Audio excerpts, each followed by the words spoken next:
Hello views, welcome to DGMS Tamil channel. Mahanadi சீரியலுக்கான upcoming எபிசோட்ல ரூம்ல இருக்க காவேரி புடவை கட்டிட்டு இருக்காங்க. ஃபிளீட்ஸ் வைக்க முடியாம தவிச்சிட்டு இருக்க தருணத்துல விஜய் அந்த ரூமுக்கு வராரு.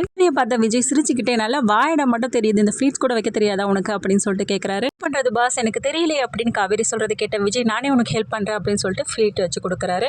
நம்ம வந்தாதான் எல்லா வேலையும் நடக்கும் போல இருக்கே அப்படின்னு விஜயும் காமெடியா சொல்ல, ஆமா பாஸ், ரொம்ப நன்றி பாஸ் அப்படின்னு சொல்ற தருணத்துல அவங்க சித்தி வராங்க ரூமுக்கு.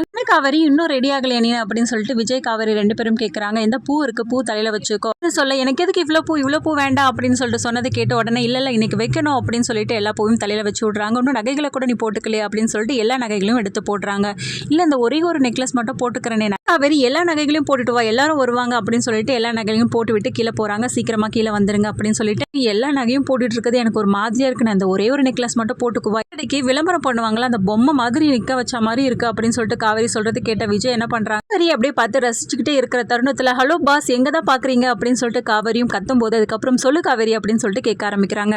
நகையும் நான் எப்படிங்க போட்டுட்டு இருக்கிறது அப்படின்னு சொல்லிட்டு கேட்க, தலையில பூ வச்சு நகை போட்டோன்னு ஆளே வேற மாதிரி ஆயிட்டி, அழகா இருக்கு அப்படின்னு சொல்லிட்டு சொல்லும் போது, உண்மையாவா சொல்றீங்க, வா அப்படி நீ வந்து கண்ணாடில பாரு அப்படின்னு சொல்லிட்டு கண்ணாடில பார்த்து ரசிக்கிறாங்க. ரெண்டு பேரும் கீழே இறங்கி வர தருணத்துல தாத்தா பார்த்ததும் என்ன பண்றாங்க, பிள்ளைங்க ரெண்டு பேரும் இப்போதும் போல எப்பவும் சந்தோஷமா இருக்கணும்னு சொல்லிட்டு மனசுக்குள்ளே வேண்டாங்க. பாட்டி அப்படின்னு கேட்கும்போது, எல்லாம் ஓகே, நல்லா அழகா தான் இருக்காங்க, நடந்து வரது மட்டும் ஏன் புடவை கட்டிட்டு இது மாதிரி நடந்து வர அப்படின்னு சொல்லிட்டு பாட்டி கேட்க, உடனே விஜய் வந்து இது மாதிரி தான் நடக்கணும் அப்படின்னு சொல்லிட்டு செஞ்சு காமிக்கிறாரு. காவேரியும் விஜய் நடக்கிற மாதிரியே நடந்து காட்ட எல்லாருமே சிரிச்சுக்கிட்டே இருக்காங்க. உடனே வந்து தாத்தா சொல்றாரு, முகத்துல இந்த சிரிப்பை பார்த்து எவ்வளவு நாள் பாகுது அப்படின்னு சொல்லிட்டு தாத்தா சொல்றதை கேட்ட ராதாவும், நானே அதை தான்ப்பா சொல்லலான்னு இருந்தேன், இதே மாதிரி எப்பவும் இரு விஜய் அப்படின்னு சொல்லிட்டு ரெண்டு பேரும் சொல்றாங்க. அஜய் கீழே இறங்க வர தருணத்துல தாத்தா அவங்க ரெண்டு பேரும் நிக்க வச்சு போட்டோ எடுக்க சொல்றாங்க. தாத்தா விஜய் காவேரி மேல தோல்ல கை போட்டு எடுப்பா அப்படின்னு சொல்றது கேட்டு திரும்ப அஜய் போட்டோ எடுக்கிறாரு. அதுக்கப்புறம் ஃபேமிலி போட்டோஸ் எடுத்துக்கிறாங்க.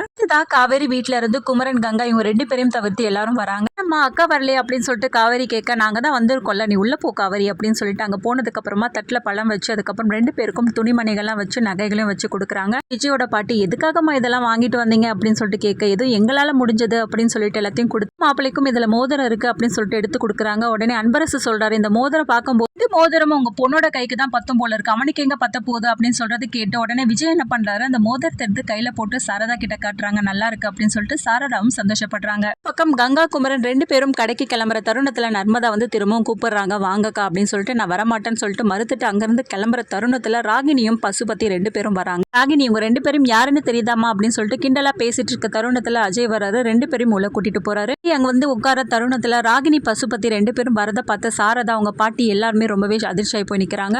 வணக்கம் வணக்கம் அப்படின்னு சொல்லிட்டு எல்லாருக்கும் வணக்கம் போடுறாரு. இந்த பக்கம் ராகினி என்ன பண்றாங்க, கிஃப்ட் கொடுக்கறதுக்காக காவேரி விஜய் ரெண்டு பேரும் நிக்க வச்சு கிஃப்ட் கொடுக்க போறாங்க. பக்கம் கங்கா குமரன் ரெண்டு பேரும் கடைக்கு போலான்னு சொல்லிட்டு போயிட்டு இருக்க தருணத்துல பசுபதி ராகினி இங்க வராங்கன்னு தெரிஞ்சுக்கிட்டு ஏதோ பிரச்சனை பண்ண போறாங்கன்னு சொல்லிட்டு பயத்தோட என்ன பண்றாங்க, திரும்பவும் அங்க போங்க அப்படின்னு சொல்லிட்டு குமரன் கிட்ட சொல்றாங்க.